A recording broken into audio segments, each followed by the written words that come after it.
민수기 19장입니다.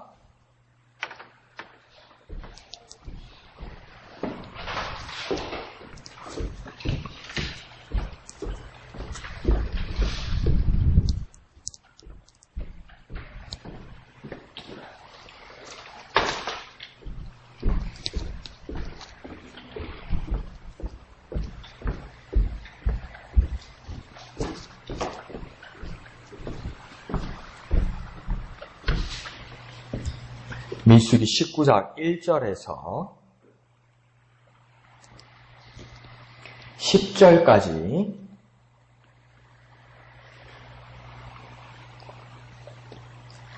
(1절부터) 다같이 한 음성으로 읽겠습니다. 시작. 여호와께서 모세와 아론에게 말씀하여 이르시되 여호와께서 명령하시는 법의 율례를 이제 이르노니 이스라엘 자손에게 일러서 온전하여 흠이 없고 아직 멍에를 매지 아니한 붉은 암송아지를 내게로 끌어오게 하고 너는 그것을 제사장 엘르아살에게 줄 것이요 그는 그것을 진영 밖으로 끌어내어서 자기 목전에서 잡게 할 것이며 제사장 엘르아살은 손가락에 그 피를 찍고 그 피를 회막 앞을 향하여 7번 뿌리고 그 암소를 자기 목잔에서 불사르게 하되 그 가죽과 고기와 피와 똥을 불사르게 하고 동시에 제사장은 백향목과 우슬초와 홍색실을 가져다가 암송아지를 사르는 불 가운데 던질 것이며 제사장은 자기의 옷을 빨고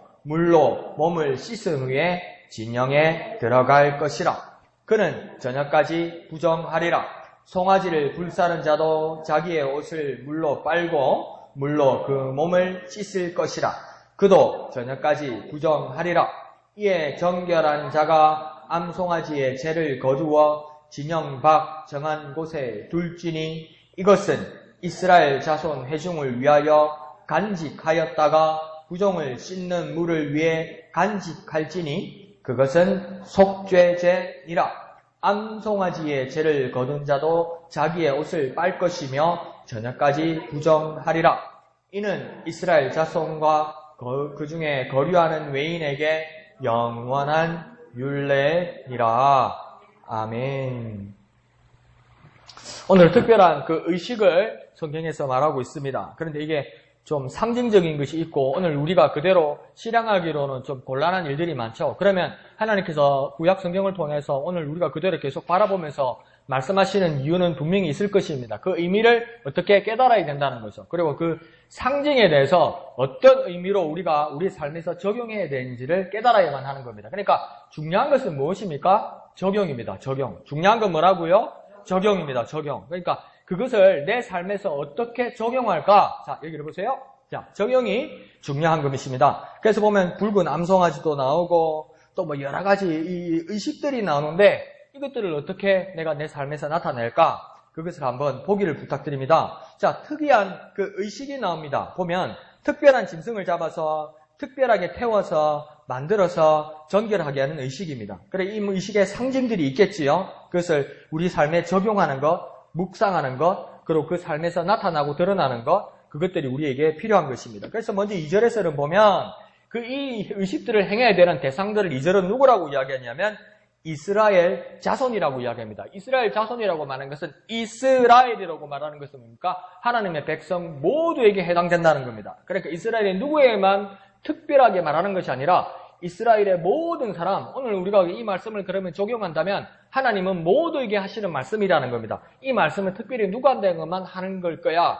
야, 이 말씀은 누구한테만 적용하는 걸 거야. 이렇게 말하는 게 아니고요. 모든 사람들에게. 그래서 오늘 이 말씀도 이스라엘의 전 계층의 사람들에게 말하는 겁니다. 그런데 그냥 이스라엘이라고 말하지 않고 이스라엘이 뭐라고 합니까? 이스라엘 자손에게 지금 말씀하신다고 합니다. 그러니까 지금 세대뿐만 아니라 그 다음 세대, 그 다음 세대, 그 다음 세대에게도 계속 적용되는 말씀이라는 겁니다. 그러니까 지금 날만을 사용하는 것이 아니라 우리의 후손들과 우리의 후배들에게, 우리 자녀들에게, 우리 가족들에게 또한 믿음의 단계에서 우리 뒤를 따라오는 사람들에게 나만 소비하면 되는 게 아니라 이것이 재생산돼서 이들에게 줘야 된다는 거죠. 그러니까 말씀은 소비하는 것이 아니라 말씀이 내게 적용되지만 소비해서 사라지는 것이 아니라 적용되어서 재생산되어야 된다는 겁니다. 다른 사람들에게도 똑같이 살아서 나눠줄 수 있도록 그 재생산의 역할을 누가 하는 겁니까? 먼저 하나님의 말씀을 받아 우리가 하는 겁니다. 그러니까 무책임하게 내가 쓰고 버리면 되는 게 아니죠. 왜요? 하나님의 말씀은 살아있는 게 살아계시는 거니까요. 그리고 새로운 이 말씀은 계속 내 속에서 새롭게 넘쳐난다고 말씀하고 있으니까요. 그래서 이스라엘 자손에게까지 적용된다는 겁니다. 그러면서 이것을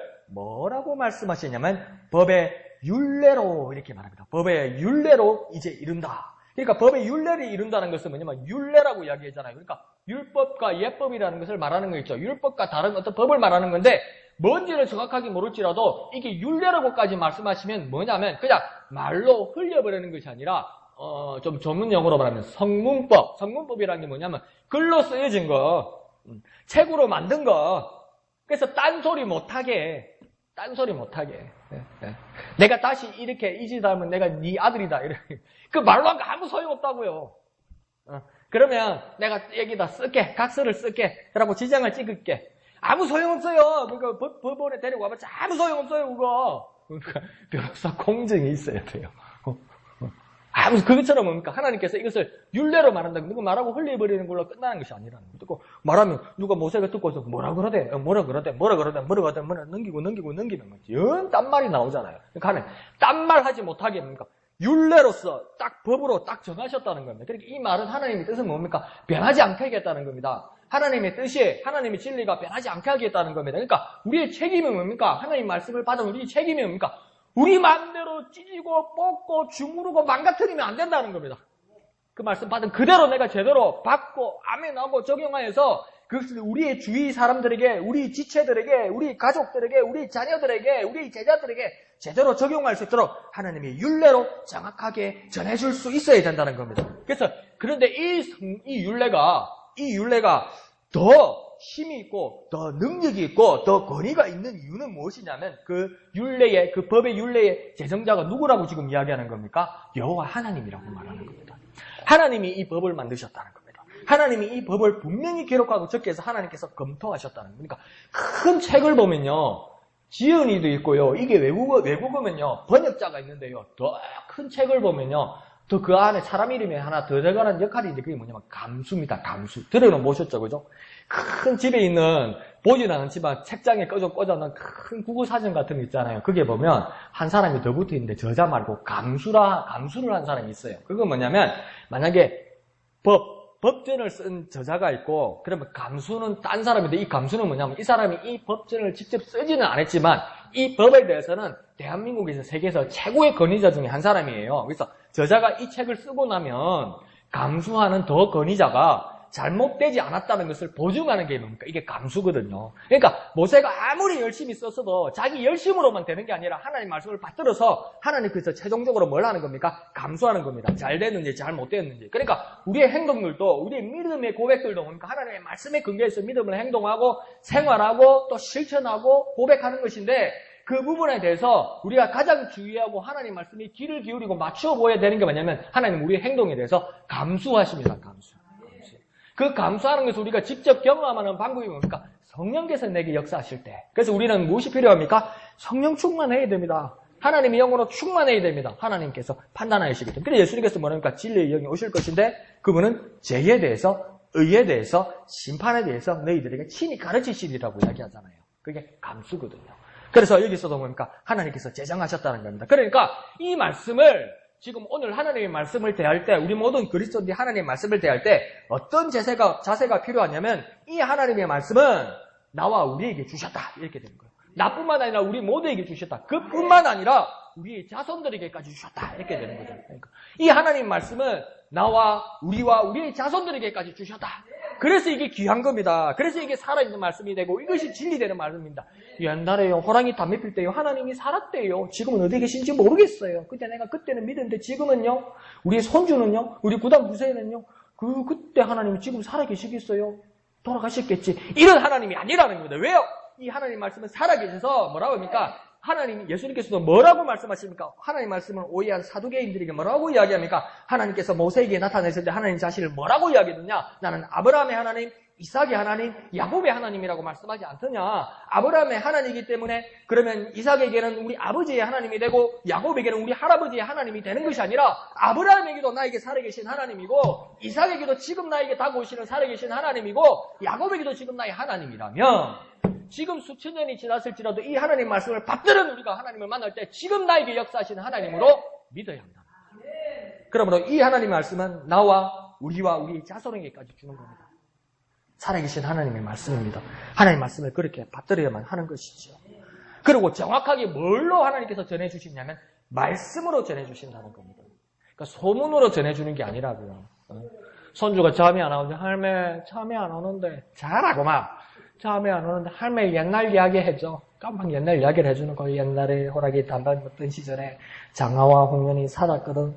그래가 뭐 어떻게 했고 할매 한 달 전에 그래 말 안 했잖아. 그러니까 한 할매인데도 한 달 지나면 옛날 이야기가 바뀌어요. 그러면 우리 할아버지, 할머니, 우리 고조 할머니, 정조 할머니가 가르쳐줬던 그 장화 학년은 또 달라 이게. 왜요? 말로 전해졌기 때문에요. 기억력은 한계가 있기 때문에요. 까먹으면 창조하거든요. 창조한다는 말은 좋은 말이고 나쁜 뜻은 뭡니까? 거짓말을 갖다 붙이거든. 왜? 말로만 하니까. 근데 그러면 하나님은 뭡니까? 그렇게 전하는 것이 아니라 말씀이라는 겁니다. 말씀. 쓰여져 있다는 겁니다. 쓰여져 있다는 거에서 같이 확인하라는 겁니다. 그래서 하나님은 말씀으로 우리에게 명시하는 것입니다. 그리고 또 우리에게 이 하나님의 말씀이 중요한 이유는 가장 중요한 건 뭡니까? 하나님이 말씀하셨기 때문입니다. 하나님 말. 그러니까 예수를 믿기 시작하면 처음에 주님을 만날 때는 그 주님을 향한 그 감격 때문에 그냥 하나님, 예수님 이 말씀만 들어도 막 감격해요. 그래서 막 은혜가 돼요. 그러니까 막 목사가 헷갈려가지고 어제 한 말을 오늘 아침에 또 안 해도 막 그 말씀이 새로워. 그런데 막 믿음이 많아지면 성경책에다가 형광펜 줄치가면서 지금 며칠날 생긴데 지금 끓이가 없어가 또 안 해 자꾸 이런다고.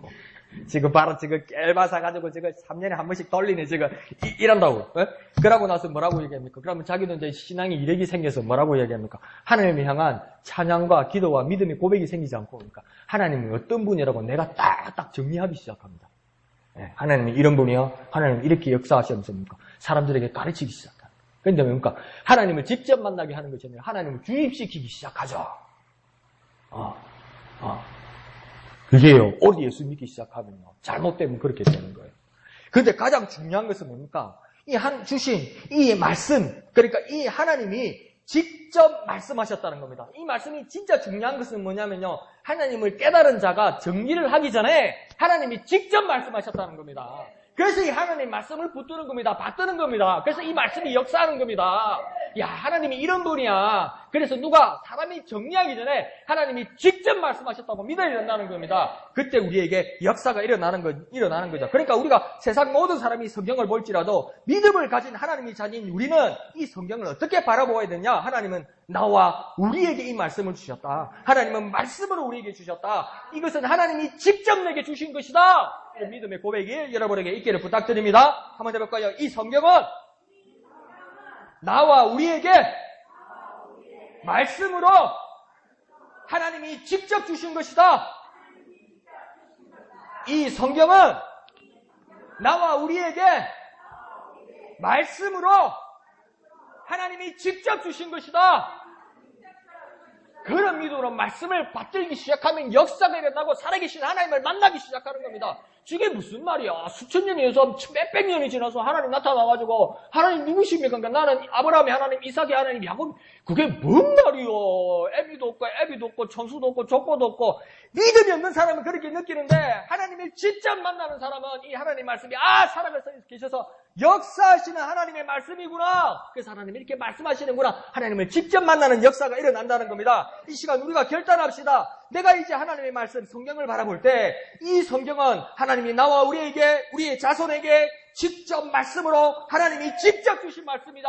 그렇게 받들게 하여 주옵소서. 그렇게 고백하게 하여 주옵소서. 그렇게 또 바라보고 깨닫게 하여 주옵소서. 경험하게 하여 주시옵소서. 주님의 이름 크게 한번 부르고 다 같이 기도합니다. 주여! 주여 하나님의 말씀이 성경이 나와 우리에게 말씀으로 하나님이 직접 주신 말씀임을 하나님이 직접 내게 주신 말씀임을 하나님이 직접 내게 주신 말씀임을 깨닫고 고백하고 경험하게 하여 주옵소서. 하나님이 내게 말씀으로 주셨음을 하나님이 내게 말씀으로 주셔서 내게 다가오시고 내게 역사하시고 내게 만나주심을 회복하게 하여 주시옵소서. 고백하게 하여 주옵소서. 그 신앙의 어떤 이력보다도 하나님의 말씀으로 내게 직접 역사하시고 만나주심을 믿음으로 고백하게 하여 주시옵소서. 주여 역사하여 주셔서 주여 역사하여 주셔서 주님 함께하여 주시옵소서. 주님을 의지합니다. 주여 역사하여 주시옵소서. 하나님 아버지 주시는 하나님 아버지 주신 책은 귀하고 중하신 말씀일세. 기쁘고 반가운 말씀 중에 날 사랑한단 말 참 좋도다. 주께서 나를 사랑하니 즐겁도다. 주께서 나를 사랑하니 나는 참긴 하나님 아버지 주신 책은 귀하고 중하신 말씀일세. 기쁘고 반가운 말씀 중에 날 사랑한단 말 참 좋도다. 주께서 나를 사랑하니 즐겁도다. 주께서 나를 사랑하니 나는 참기. 주께서 나를 사랑하니 즐겁도다. 주께서 나를 사랑하니 나는 참 기쁘다. 거룩하신 아버지 하나님 은혜를 감사합니다. 하나님 내가 성경을 펼 때에 성경을 바라볼 때에 이 말씀은 나와 우리에게 우리 자손에게 하나님이 직접 주신 말씀임을 깨닫게 하시고 받들게 하여 주시옵소서. 하나님이 그 어떤 소리보다도 말씀으로 확인하게 해주시는 하나님의 뜻임을 깨닫게 하여 주옵소서. 이 성경 말씀은 그 무엇보다도 하나님이 직접 내게 만나시고 주신 말씀임을 깨달아 받도록 경험하게 하시고 고백하게 하시고 믿음으로 결단하게 하여 주시고 적용하게 하여 주시옵소서. 하나님이 내게 주신 책 믿음으로 받들게 하여 주시옵소서. 모든 것을 감사드리며 거룩하신 예수님의 이름으로 간절히 기도하옵나이다. 아멘. 자, 그러면서 하나님께서 이제 규정하시는 것이 뭐냐면 재물을 가지고 오라고 이야기하는데요. 뭐라고 이야기하냐면 붉은 암송아지를 끌어오라 이렇게 이야기합니다. 그러니까 붉은 암송아지가 뭐지? 그러니까 그 역사책에서 봐도 붉은 암송아지가 흔한 게 아닙니다. 그러니까 어떻게 말하면 좀 귀한 거고 드문 거고 돌연변일 수 있습니다. 그런데요, 붉은 암송아지가 잘 없거든요. 그래서 여기서 붉은 암송아지가 뭘까 한번 생각해 보면 갓 태어나서 이 볼이나 입술 같은 데가 막 붉어서 막 피가 잘 돌고 막 홍조를 띠는 거 있잖아요. 막 건강한 그런 아주 새 송아지, 왕성한 생동력을 가진 그 암송아지를 그걸 말하는 것 같습니다. 그러니까 아주 막 깨끗하고 아주 건강하고 막 피가 돌고 막 이런 암송아지를 한 마리를 준비하라고 이야기합니다. 그리고 그 암송아지의 조건이 어떻게 되어야 되냐면 흠이 없고 아직 멍에도 매지 아니했어야 한다 이 말입니다. 그러니까 흠이 없고 아직 멍에도 매지 말아야 된다는 것은 흠이 없다는 것은 뭐라고 이야기할까요? 흉터가 없다는 거죠. 어떤 병의 흔적도 없다는 거죠. 그러니까 이건 뭐냐면 어디 막 다니고 막 함부로 막 불려서 어떤 험한 곳에 가지 않았다는 거죠. 아직 그냥 순수하다는 거죠. 그리고 아직도 멍에를 매지 않았다는 것은 무슨 뜻이냐면 다른 일을 하지 않았다는 겁니다. 다른 일 하다가 여기도 쓰고 저기도 쓰고 막 여기도 갖다 쓰고 이러다가 여기도 그냥 여기다 그냥 순차적으로 그냥 막 순서가 돼서 여기다 데려다 놔은 게 아니라는 겁니다. 처음부터 애시당초에 하나님께 온전히 드리기 위해서 다른 용도로 사용하지 않고 다른 데 그것에 뜻을 두지도 않고 함부로 이 송아지를 굴리지 않아서 정말 그대로 있는 이것을 순수하고 깨끗한 것으로 하나님 앞에 드린다는 겁니다. 그러니까 내가 이것을 하나 들고 와가지고 오해하지 말고 들어주세요. 비싼 게 아니라면 만약에 교회 앞에 하나님 앞에 내가 헌물하고 헌금한다면 오해하지 말고 주세요. 새 거를 드려야지. 왜 기 쓰던 걸 가지고 와? 그리고 지그 집에는 새 거 사다 놓고 말 이러면 안 되나? 근데 그게 이상하잖아요. 하나님 앞에 드리는 건데. 근데 이게 뭡니까? 가장 건강한 걸로, 가장 새 걸로 하나님 앞에 드린다고요. 그러니까 이게요, 성교 어떤 물질 구호품을 드리는데 보면요, 한국 교회하고요, 유럽 교회하고 차이 많이 납니다. 진짜 막 필기구 학용품 같은 거 가져오라면요, 이야, 우리 어머니들 얼마나 알뜰한지 아프리카 애들의 학용품을 가는데 어디서 그것을 찾아오는지 몽땅 연필 가지고 옵니다. 지옥에도 막 찢어진 거 가져오고요. 얼마나 생각하면 아프리카에 구호물품 보낸다는데 막 오리털 파카 가지고 오고요. 떠주고라고. 운동화를 가져오는데 끈이 없고요. 막 그런 걸 가지고 와요. 그러고 뭐 어떤 데는 막 비행기로 공수를 했는데 피아노로 공수를 보낸 거예요. 얼마나 감사해요. 성경사님 열어서 보니까. 건반이 몇 개가 떨어졌어. 연주가 안 돼. 화물값도 안 나는 거예요. 그런데 이 유럽 그 교회들 타락했다고 그러다. 아유, 이게 타락한 데가 타락했지. 안 그래요. 우리처럼 안 그래요. 이 유럽 교회들 구호물품 이 막 그 제3국에 보낸 거 보면요. 완전 새 걸로요. 그것도 최선을 내서 가장 많이 보내려고요. 압축 포장해가지고 보냅니다. 전부 새 걸로요. 자기 한번 새 거 사가지고 그렇게 보내요. 그런 마음이 있어야 된다는 거죠. 그런 정성과 그런 정신이 있어야 된다는 거죠. 그럼 목사님 내가 중고차가 하나 있는데 내가 안 타고 목사님 드리려고 그랬는데 야, 그런 건 괜찮고. 근데 뭡니까? 아니 교회에다가 쓰던 거 갖다 놓고 자기 집에 새 거 갖다 놓고 이러면 안 된다는 겁니다. 먹다가 막 냉장고에 막 냉장고 막 청소하다 보니까 막 작년 설에 먹던 막 떡 같은 거 막 이런 거 가져와가지고 냉장고 냄새 다 빨아먹고 이런 거 나먹으라고 주고 이러면 안 된다는 거예요. 그러니까 배탈 나면 어떡할 거예요, 목사가. 여러분은 그런 거 없어요. 다 새 거 주셨죠, 저한테. 근데 뭡니까? 여기서 왜 그런 말을 하냐면 이게 오늘날 우리에게 어떤 딜레마를 가지고 있냐면요. 우리의 신학교의 동기들도 그런 사람들이 있어서 제가 말씀을 드리긴 곤란한데 제가 고민이 되는 게 뭐냐면요. 막 나이 들어서 신학교로 와요. 그것도 하나님 부르신 거죠, 그죠? 모세도 나이 180이 넘어서 120에 하나님 불러서 하나님 일을 했으니까 하나님 능력을 했으니까 그건 얼마나 귀한 일입니까? 그런데 사업도 해보고 뭐 직장에서 잘 나가고 뭐 자기 좋은 위치 공무원을 하고 있다가 뭐가 잘못돼가지고 망하고 부도 나고 막 오도 갈 데가 없으니까 신학교 오는 사람이 있어요. 하나님께서 온전히 부르셔서 그 쓰임을 받으면 좋은데요. 하다가 할 게 없어서 오는 사람도 있다고요. 그럼 하나님이 어떤 마음이 드실까? 자기 할 거 다 해보고 누릴 거 다 누려보고 그러다가 와가지고 내가 하나님 앞에 쓰임 받는다는 거, 쓰다가 남은 것, 하다가 안 돼서 주의를 한다는 것, 그 하나님이 어떻게 받으실까? 그걸 한번 생각해 보야 됩니다. 그러니까 우리가 하나님 앞에 드리고 하나님 앞에 나올 때 온전한 모습으로 아주 귀한 모습으로 나와야 된다는 거예요. 목사님 이제 새거 아니면 안 받는가? 그게 아니고요. 아주 귀한 모습으로 주님 앞에 나와야 된다는 거예요. 그러니까 우리 한참 위에 때, 그러니까 우리 첫 세대의 그 부모님들, 예수님을 잘 몰라서 잘못되게 신앙생활 했던 모습들도 있었어요. 그런데요, 그분들요, 지금 보면 참 어리석은 모습이자면요, 하나님 앞에 온전하게 드리고요, 하나님 앞에 새 것으로 은실하려고요, 지금 이해가지 않는 그 믿음을 지키려고 얼마나 노력했는지 모릅니다. 주일을 안식일과 똑같이 여기서요, 그 먼 거리를 교회 오는데요, 그 버스 안 타고 차 안 타고 걸어오시는 분들도 있었고요. 목사님이 신방 오신다면요, 다른 사람들 오면 먼저 우리 집에 놀러 오면 부정 탄다고 금줄 치는 사람들도 있었고요. 네? 하나님 앞에 헌금해야 되는데 이게 손주들이나 우리 자식이 보낸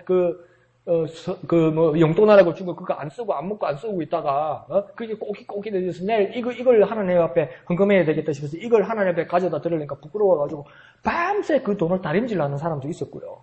하나님 앞에 온전히 그랬었어요. 근데 지금은 뭡니까? 막 헌금 안 가져왔다고 너무 누구한테 돈 빌리고 막 난리가 나네. 깜빡했다 자꾸. 그럼 전날 뭐 한 거요? 목사님 텔레비 본다고요? 예. 붉은 암송아지를 하나님 앞에 드렸다는 겁니다. 쓰지도 않고 멍에도 매지 않은 것을 드렸다는 거죠. 또한 그리고 여기서 이 붉은 암송아지를 가져오라는 것은 조금 하나님이 처음에 율법을 주신 레위기에 말씀하고는 조금 다릅니다. 왜 그러냐면 기존의 속죄제는 수송아지를 드렸어요. 그런데 이번에는 암놈 송아지로 가지고 오라고 이야기합니다. 왜 특별하게 이런 암놈이 필요했던 것 같아요. 이 암놈은 뭘 말하냐면 온유한 성격을 가져서 순종하는 모습, 그것으로 그대로 순종하고 온유한 모습으로 그냥 이렇게 끌려가고 인도함을 받는다는 거죠. 그것을 상징해서 이렇게 했다는 겁니다. 그러면서 그러니까 9절 끝에 그래도 목사님 9절 끝에 보면 속죄제니라 이렇게 돼 있는데요. 속죄제를 드리는 거 아닙니까? 그런데 이게요. 한국어로 번역이 되면서 조금 잘못되었는데 속죄제 석자로 쓰면 조금 선명하지가 않고요. 원어 그대로 이것을 조금 해석을 해보면 뭐냐면 절차는 비슷하지만 뭐냐면 속죄제보다는 부정한 일들을 깨끗하기 위한 정결의식입니다. 그러니까 죄의 문제라도 부정한 것에 대한 정결의식. 부정한 것에 대해서 깨끗하게 하는 의식을 위해서 숫송아지 대신에 하나님이 특별하게 붉은 암송아지를 지금 준비해와서 일을 한다는 겁니다. 그러니까 속죄하는 일인데도 기존의 속죄제가 아니라 부정한 것에 대해서 깨끗하게 하려고 한다는 겁니다. 그러니까 깨끗하게 해야 된다는 겁니다. 정결해야 된다는 겁니다. 그러니까 나는 정말 하나님 앞에 나아갈 때 어떤 마음, 내가 어떤 상태로 나오는지 돌아보는 태도가 중요한 겁니다. 예? 그런 생각이 없다면 거룩하신 하나님은 의식과 믿음이 없는 상태인 겁니다. 하나님 다 받아주시죠. 하나님 다 받아주시죠. 모든 죄들을 다 받아주시죠. 그러나 주님 앞에, 거룩하신 주님 앞에 레위기에서는 수십 번 그렇게 말합니다. 레위기에 그 주제가 뭔지 압니까? 수많은 제사의식들이 있고요. 방법이 있고요. 또 목적이 있고요. 그 다음 깨끗한 사람이 있고요. 병든 사람들에 대해서 어떻게 행하라는 그것이 레위기에서 쭉 나옵니다. 그런데 그 레위기에서 가장 맥으로 흐르는 것이 뭔지 압니까? 나 여호와가 거룩하니 너희도 거룩해야 된다고 말씀하시는 거예요.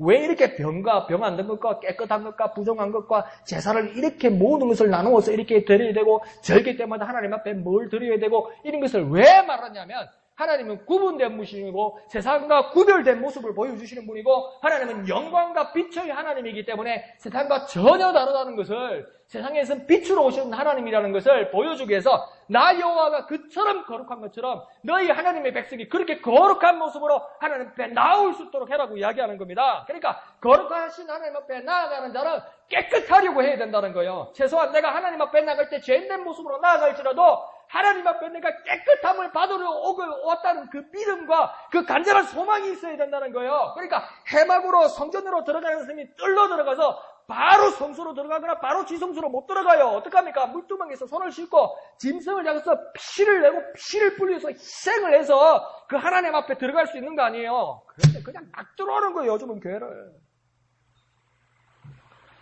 세상에서 온갖 일 다 하고 하나님 앞에서 완전 떳떳하게 들어오는 거예요. 하나님 왔어요. 왜요? 이렇게 되면 안 된다는 겁니다. 거룩하신 하나님 앞에 내가 깨끗한 모습으로 더 정결한 모습으로 하나님 앞에 나아갈 수 있도록 아니면 내가 하나님 앞에 나와서 죄인된 모습으로 깨끗함을 받기 위해서 나왔다는 그런 간절한 마음이 있어야 된다는 거예요. 이건 대전제가 뭡니까? 하나님은 거룩하시다. 여기에 하나 거룩하신 하나님이 계시다. 내가 이 거룩하신 하나님을 만나러 왔다. 이런 하나님을 경외하는 마음이 있어야 된다는 겁니다. 거룩하신 하나님이 여기에 계셔서 내가 그 거룩하신 하나님을 만나러 왔다. 그러면 표정 하나, 행동 하나, 말 하나가 완전히 바뀌어야 된다는 겁니다. 이 자리에 나올 때는. 제발 얄궂은 소리 하지 말라는 겁니다. 수요일 밤에 말씀드린 것처럼. 최소한 하나님 앞에 나왔으면 얄궂은 소리 하지 말라는 겁니다. 하나님을 향한 믿음의 소리가 나와야 된다는 거죠. 그러니 거룩하신 하나님. 그 거룩하신 하나님 앞에 나아가는 저와 여러분 되시길 부탁드립니다. 그래서 이 시간 하나님 앞에 믿음으로 고백하겠습니다. 나는 지금 거룩하신 하나님께로 왔다. 나는 지금 그 무엇보다도 거룩하신 하나님께로 왔다. 그래서 그 거룩하신 하나님을 닮으러 이 자리에 온 겁니다. 거룩하신 하나님을 닮으러 온 겁니다. 이 자리는 하나님이 거룩하시니 죄인된 나일지라도 거룩하신 하나님을 닮으러 이 자리에 나왔다. 나 여호와가 거룩하니 너희도 거룩하라고 하나님 말씀하셨으니 그 말씀 붙들고 이 자리에 나왔습니다. 그렇게 믿음으로 고백하는 저와 여러분 되시기를 부탁드립니다. 한번 해볼까요? 나는 지금 거룩하신 하나님께로 왔다.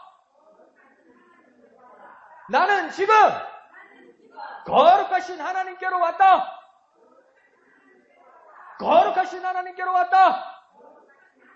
하나님 이 시간 나를 변화시켜 주셔서 거룩하신 하나님께로 나와왔사오니, 거룩하신 하나님께로 나와왔사오니 하나님을 의식하게 하시고 하나님을 바라보게 하시고 하나님을 닮아 거룩하신 모습으로 변화시켜 주시옵소서.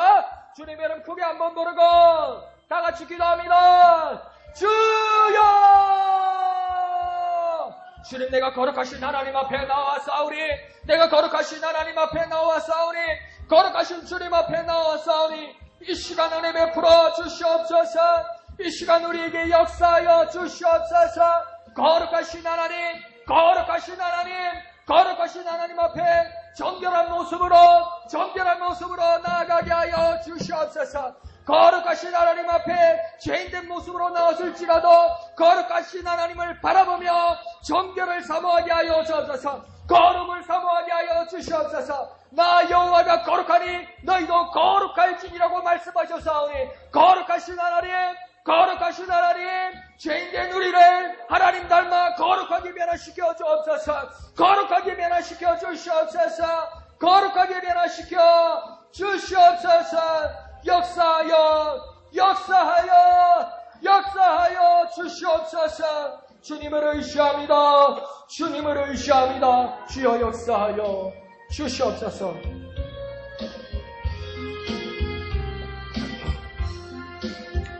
주 우리 하나님, 하늘에 계시니 온 천하 만민 주 앞에 찬송하네.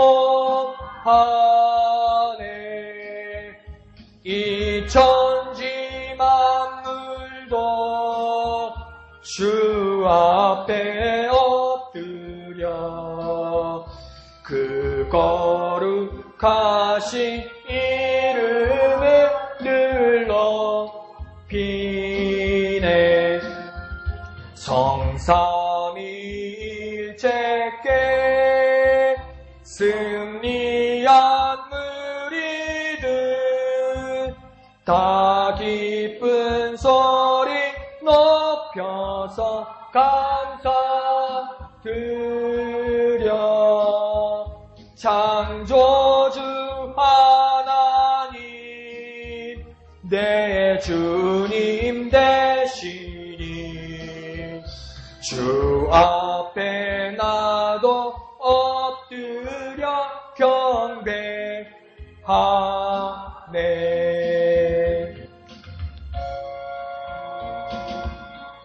거룩하신 아버지 하나님 은혜를 감사합니다. 나 여호와가 거룩하니 너희도 거룩할지니라고 하나님 우리에게 말씀하시고 명령하시고 선포하신 것처럼 내가 이 자리에 나온 것은 거룩하신 하나님을 배우러 온 것임을 깨닫게 하여 주옵소서.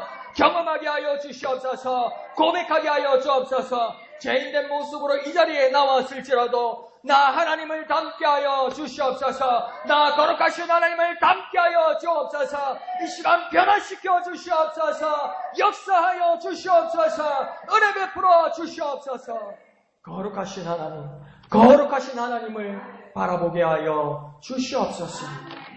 모든 것을 감사드리며 거룩하신 예수님의 이름으로 간절히 기도하옵나이다. 아멘. 자, 이 3절을 보면 이 붉은 송아지를, 암송아지를 끌어다가 어떻게 하냐면 진영 밖에서 잡으라고 이야기합니다. 그러니까 진영 밖에서 이제 제물로 죽이라고 이야기하는 것이죠.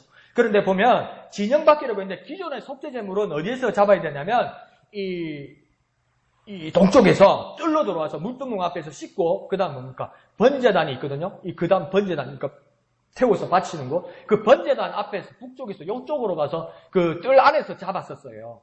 수송아지를. 그런데 지금 정결례를 위한 붉은 암송아지는 뭐라고 하냐면 진영 밖에서, 쫙 밖에서, 해막 밖, 또 이스라엘의 진영 밖에서 이 암송아지를 잡아라고 이야기합니다. 그러면서 이 정결례의 이 송아지는 무엇이 목적이라고 이야기하냐면 죄를 내는 것이 목적이다 이렇게 이야기합니다. 그러니까 우리 어르신들도 옛날에 그 세대가 있었네요. 비누 앞에 그 빨래할 때 비누가 없던 세대가 우리 어르신들은 있었죠. 그래서 비누 없을 때 쓰던 것을 그 세제를 뭐라고 부릅니까? 양잿물이라고 부르죠. 그죠? 양잿물은 뭘로 만듭니까? 몰라. 양잿물이 재 아닙니까? 재. 이제 생각이 뻗뜩 나지. 몰랐던 게 아니고 이제 생각이 나지. 재가 뭡니까? 양잿물이잖아요. 재를 같이 섞어서. 그래서 그걸 세제로 썼었거든요. 네가 그걸 웃지 알기는 찾아봤겠지. 그런데 여기서도 보면 뭐냐면 이 붉은 송아지의 목적이 뭐냐면 태우는데 어디까지 태우냐면 재를 내는 게 목적이에요. 이 재를 가지고 쓰겠다는 거예요. 근데 이 재를 뭡니까? 어디에 쓴다고 합니까?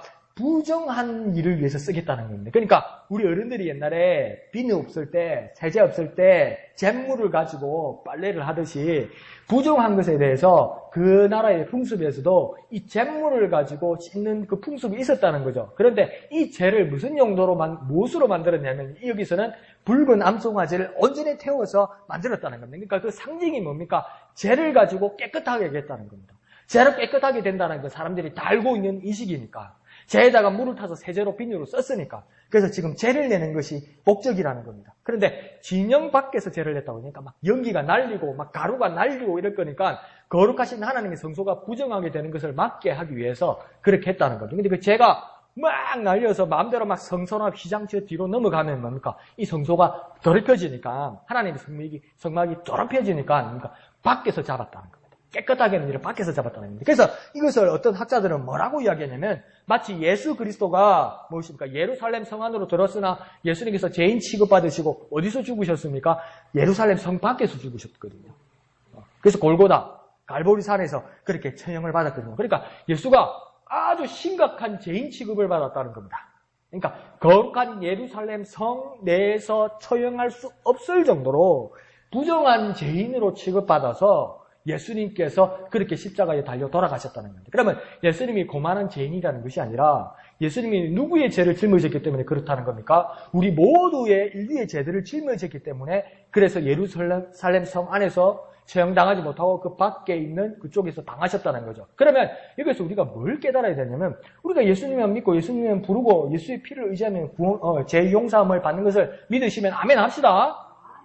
두 사람만 봤습니다. 자, 예수의 피가 내 죄를 정결하게 하는 것을 믿으시면 아멘 합시다. 아멘. 예. 그런데 뭡니까? 예수님께서 이렇게 죽기까지 뭡니까? 내 죄가 심각하다는 걸 알아야 돼요. 용서는 쉽게 받는데요. 예수만 의지하면 용서는 쉽게 받는데요.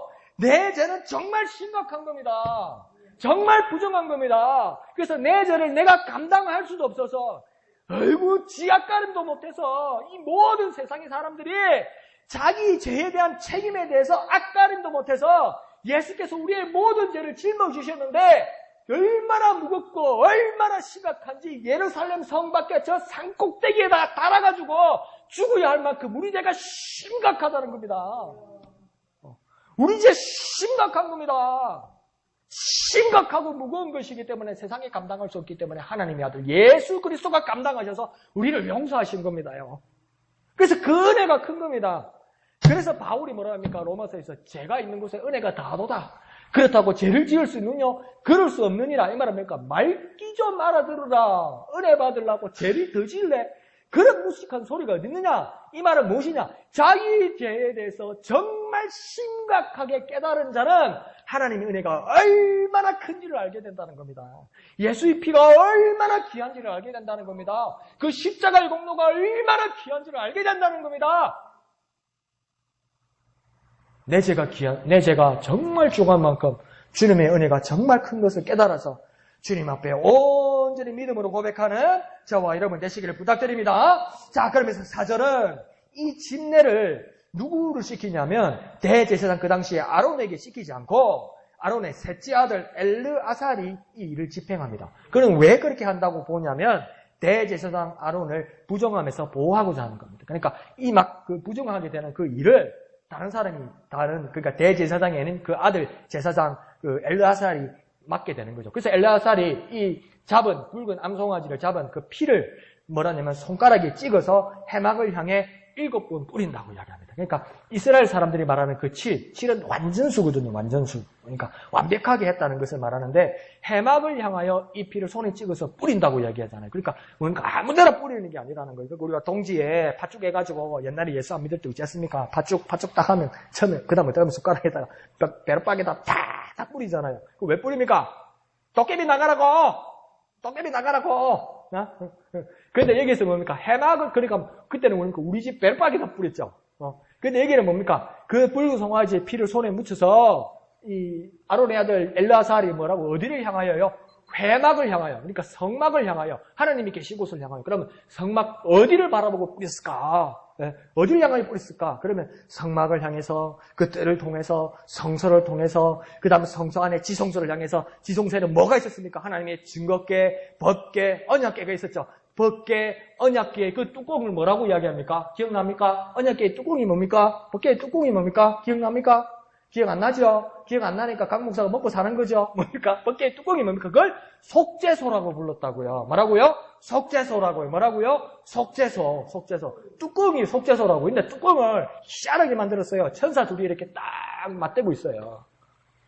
근데 거기다가 뭡니까? 언제나 피를 뭡니까? 언제나 거기를 향해 뿌렸어요. 그러니까 하나님의 약속이 있고 하나님의 말씀이 있는 하나님의 임재가 있는 그곳에 어떻게 들어갈 수 있느냐? 피를 통해서 들어갈 수 있다는 겁니다. 그러면 피가 왜 필요한지를 아주 상식적으로 한번 생각해 봅시다. 피가 밖으로 나온 거예요. 사람이든 짐승이든 피가 밖으로 나온 거예요. 피가 밖으로 나오면 어째 됩니까?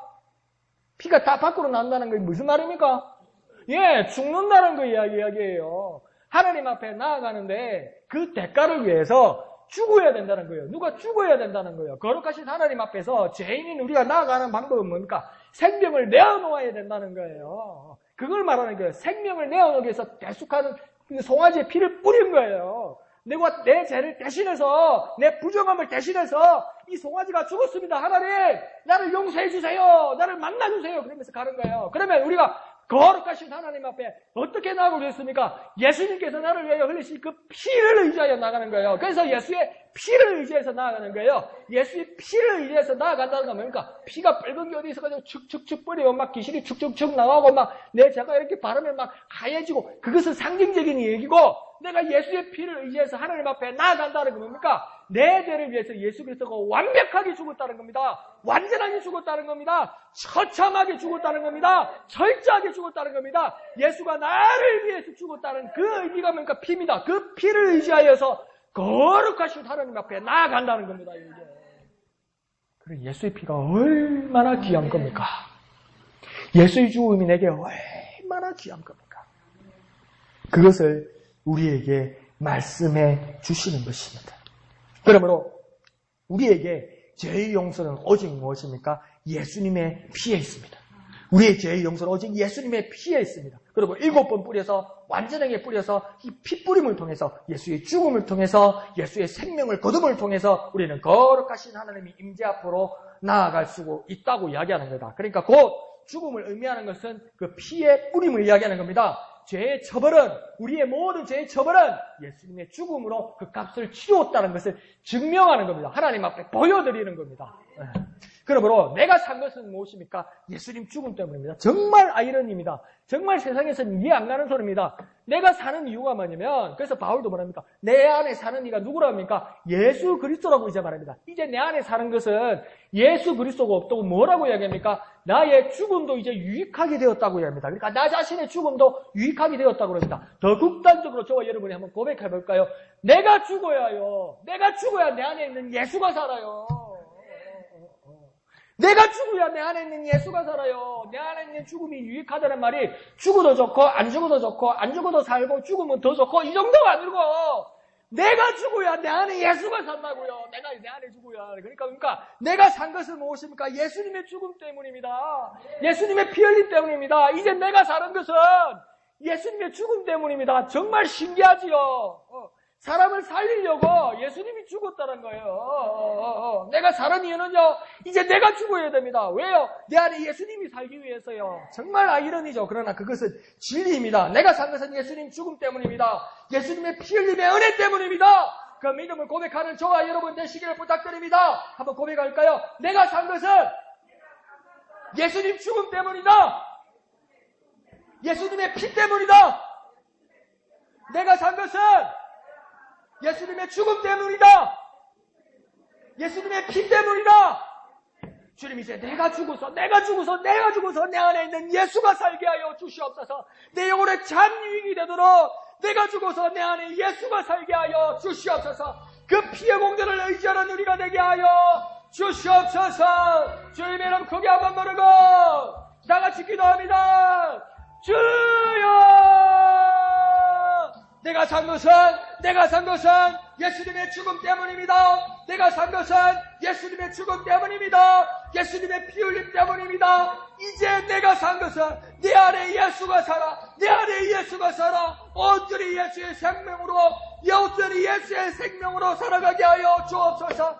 내가 죽어 예수가 살게 하여 주옵소서. 내가 죽어 예수가 살게 하여 주옵소서. 내가 죽어 내 안에 예수가 살게 하여 주옵소서. 예수의 생명으로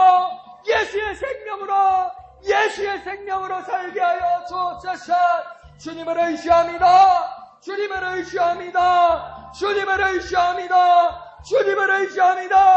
내 안에 예수가 살게 하여 주옵소서. 내 안에 예수가 살게 하여 주시옵소서.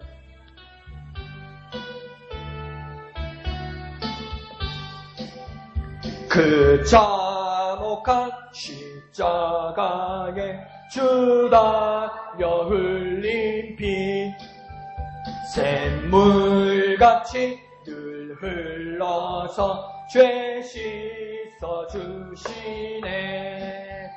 값없어도 다 나와서 내 죄를 고하면 흰 눈보다 더 희도록 참석별 얻으리.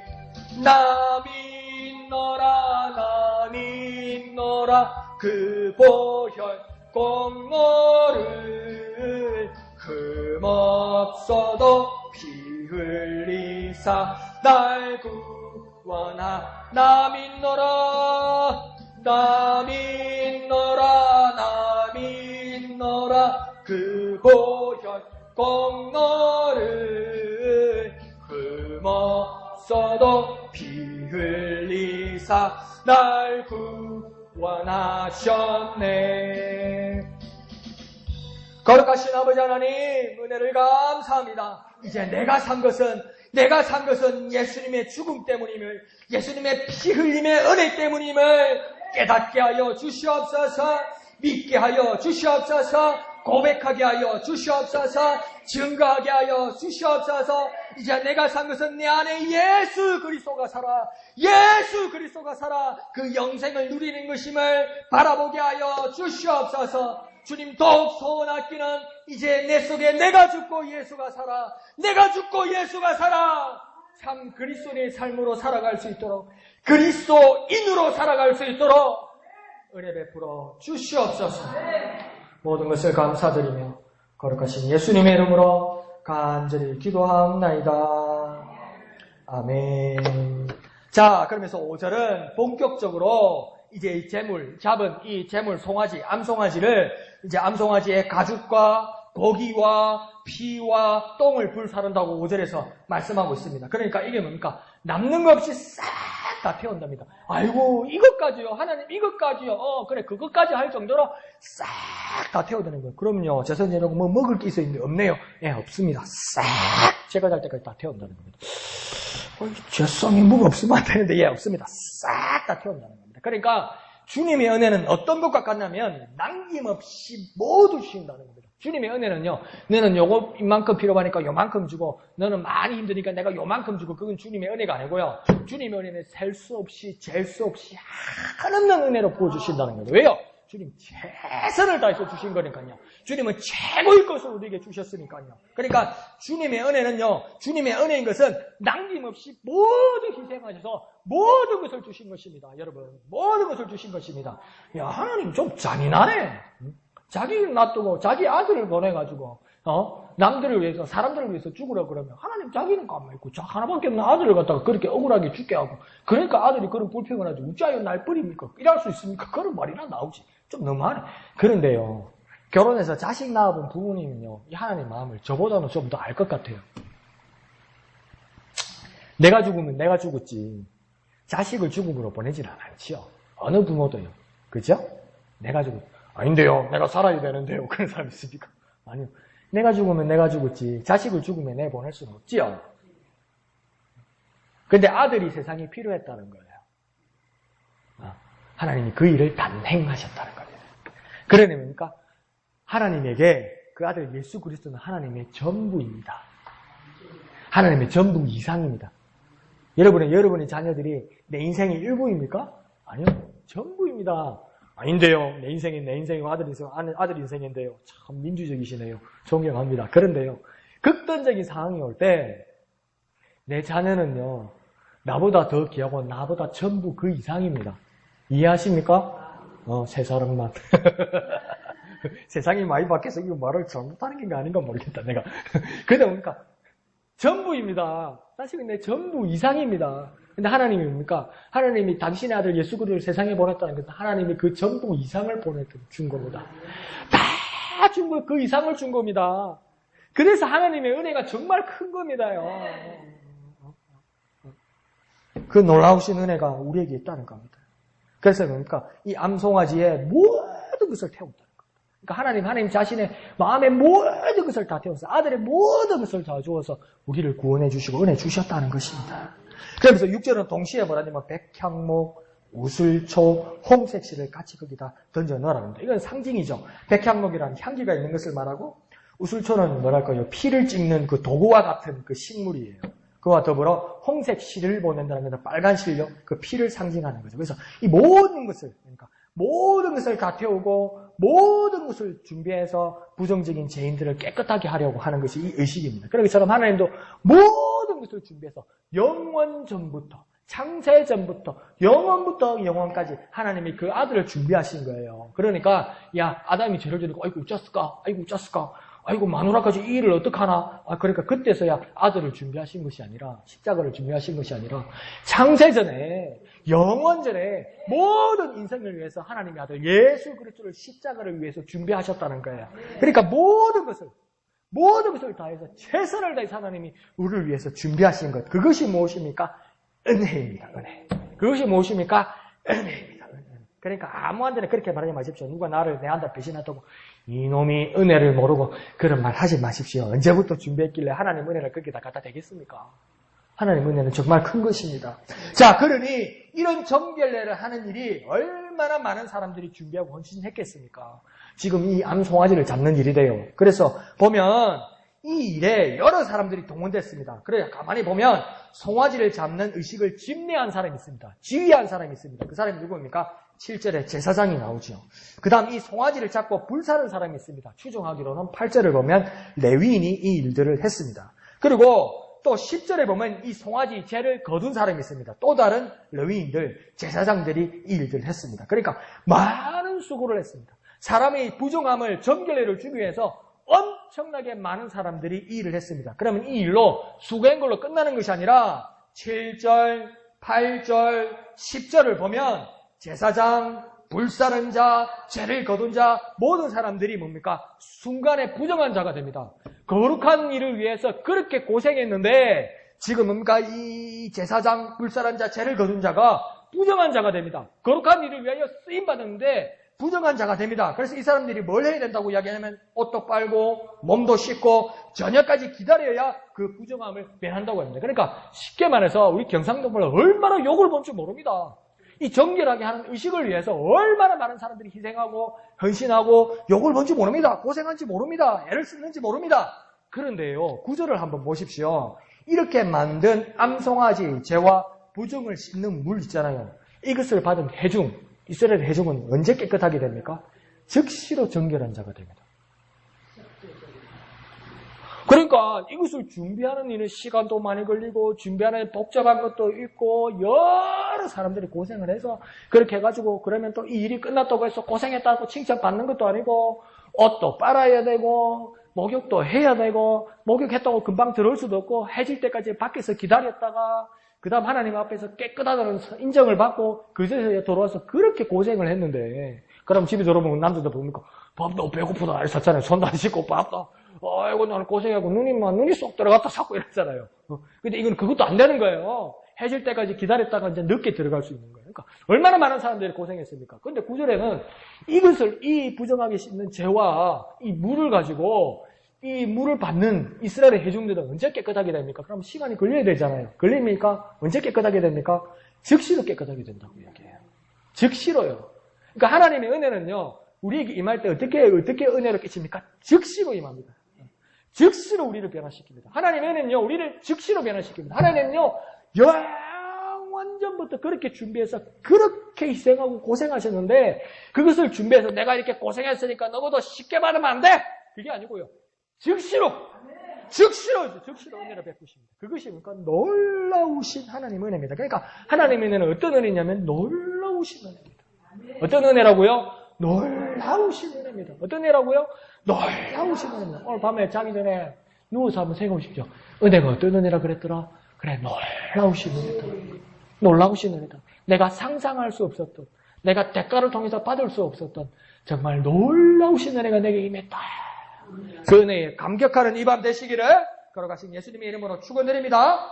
예수님의 희생은 창세전에 곧 영원전에 예비하셔서 그 많은 고통과 희생과 모욕과 수고를 감수하시고도 그 죄인들이 주님 앞에 고백하고 나오는 자리에는 아낌없이 즉시로 부어주시는 것이 주님의 은혜라는 겁니다. 그러니까 주님의 피인 주님의 은혜는 뭡니까? 우리에게 즉시로 임하는 겁니다. 주님의 피, 주님의 은혜를 믿고 나아가는 자에게 뭡니까? 그렇게 고생하셔서 그렇게 고통 가운데 그렇게 희생 가운데 그렇게 영원전부터 그렇게 많은 선지자들이 보고자 해도 보지 못하였고 듣지도 들으려 해도 듣지 못하였던 많은 일들이 순간에 우리에게 왔을 때 즉시로 은혜로 임하는 겁니다. 어떻게 해요? 즉시로 은혜로 임하는 겁니다. 어떻게 해요?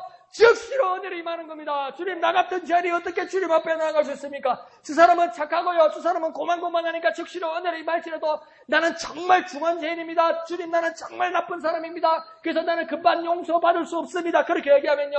주님의 피가 당신에게 가치가 없다고 주님의 피를 격화시키는 거예요. 주님의 피를 비하하는 거예요. 주님의 피를 무시하는 거예요. 주님의 이 피를 경고로 여기고 만놀이 여기고 망령되이 일컫는 거예요. 주님의 피는 우리 죄를 용서하시고 너도 남을 만큼 거뜬하신 은혜입니다. 어떤 은혜입니까? 거뜬하신 은혜입니다. 어떤 은혜입니까? 거뜬하신 은혜입니다. 우리의 모든 죄를 덮고도 남음이 있는 풍성하신 은혜입니다. 어떤 은혜입니까? 풍성하신 은혜입니다. 어떤 은혜입니까? 풍성하신 은혜입니다. 그러면 왜 기도하지 않습니까? 풍성하신 은혜로 내게 임하여 주시옵소서. 주여 주님의 피에 그 풍성하신 은혜로 내게 임하여 주시옵소서. 그 믿음을 고백하고 그 믿음의 그 피의 은혜를 우리가 나누고 누려야 될 것 아닙니까? 누려야 될 것 아닙니까? 누려야 될 것 아닙니까? 그 믿음을 고백해서 마음껏 주님의 은혜를 누리는 저와 여러분 되시기를 거룩하신 예수님의 이름으로 축원드립니다. 한번 해볼까요? 주님의 피는 우리에게 은혜로 임합니다. 주님의 피는 우리에게 은혜로 임합니다. 이 시간 기도할 때 주님 거뜬한 은혜로 풍성한 은혜로 내게 임하여 주시옵소서. 풍성한 은혜로 놀라우신 은혜로 임하여 주시옵소서. 주님의 이름 크게 한번 부르고 다 같이 기도합니다. 주여 주님 은혜로 내게 임하여 주시옵소서.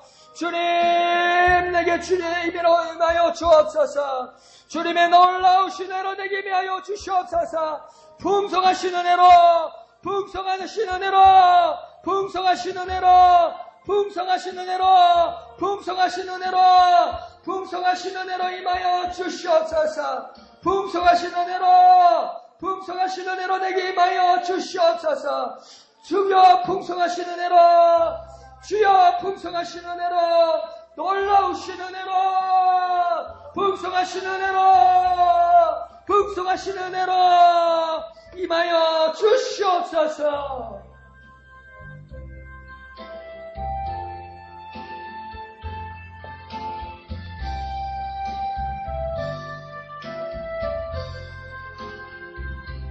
세상에서 방황할 때 나 주님을 몰랐네. 내 뜻대로 고집하며 온갖 죄를 저질렀네. 예수여 이제인 너 용서받을 수 있나요? 벌레만도 못한 내가 용서받을 수 있나요? 많은 사람 찾아와서 나의 친구가 되어도 병든 몸과 상한 마음 위로받지 못했다오. 예수여 이제는 불쌍히 여겨 주옵소서. 의지할 것 없는 이 몸 위로받기 원합니다. 이제일의 애통함을 예수께서 들으셨네. 못자국난 사랑의 손 나를 어루만지셨네. 내 주여 이제이니 다시 눈물 흘립니다. 오 내 주여 나 이제는 아무 걱정 없어요. 내 모든 죄 무거운 짐 이제 모두 다 벗었네. 우리 주님 예수께서 나와 함께 계신다오. 내 주여 이제이니 무한 감사드립니다. 나의 몸과 영혼까지 주를 위해 바칩니다. 이 시간 우리가 선포합시다. 주의 은혜가 임할지어다. 주님의 놀라우신 은혜가 임할지어다. 주님의 풍성한 은혜가 임할지어다. 주님의 거뜬한 은혜가 내게 임할지어다. 내 모든 자리에, 나의 가족들에게, 나의 지체들에게, 내 삶 가운데, 우리 교회 가운데 놀라우신 주님의 은혜, 놀라우신 주님의 은혜, 놀라우신 주님의 은혜가 임할지어다. 강력한 마음으로 믿음으로 선포합시다. 주님의 은혜가 임할지어다. 주님의 은혜가 임할지어다. 주님의 은혜가 임할지어다. 나여 일어날지어다. 주님의 은혜가 임할지어다. 주님의 풍성하신 은혜, 주님의 풍성하신 은혜, 주님의 놀라우신 은혜, 주님의 놀라우신 은혜 내게 임할지어다. 주님의 놀라우신 은혜 내 삶 가운데 임할지어다. 내 지체들 가운데 임할지어다. 나의 가족들에게 임할지어다. 나의 아픔 가운데 임할지어다. 우리 교회 가운데 임할지어다. 주님의 놀라우신 은혜, 주님의 놀라우신 은혜, 주님의 놀라우신 은혜로, 주님의 놀라우신 은혜로, 풍성하신 은혜로, 풍성하신 은혜로 역사하여 주시옵소서. 거룩하신 주님, 은혜를 감사합니다. 이 시간 이 밤으로부터 우리가 결단하여 주님 앞에 서원하옵기는 주님의 놀라우신 은혜가 우리에게 임하게 하여 주시옵소서. 주님의 풍성하신 은혜가 임하게 하여 주옵소서.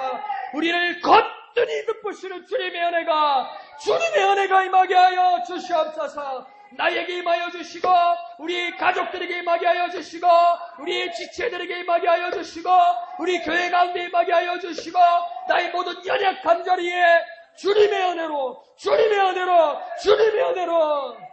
임하게 하여 주시옵소서. 모든 것을 감사드리며 거룩하신 예수님의 이름으로 간절히 기도하옵나이다. 아멘. 하늘에 계신 우리 아버지의 이름을 거룩하게 하시며 아버지의 나라가 오게 하시며 아버지의 뜻이 하늘에서와 같이 땅에서도 이루어지게 하소서. 오늘 우리에게 일용할 양식을 주시고 우리가 우리에게 잘못한 사람을 용서하여 준 것 같이 우리 죄를 용서하여 주시고 우리를 시험에 빠지지 않게 하시고 악에서 구하소서. 나라와 권능과 영광이 영원히 아버지의 것입니다. 아멘. 주님 감사합니다. 주님의 은혜로 주님의 놀라우신 은혜로 주님의 풍성하신 은혜로 주님의 놀라우신 은혜, 풍성하신 은혜, 거듭하신 은혜로 우리를 덮으시고 우리 가운데 임하여 주시옵소서.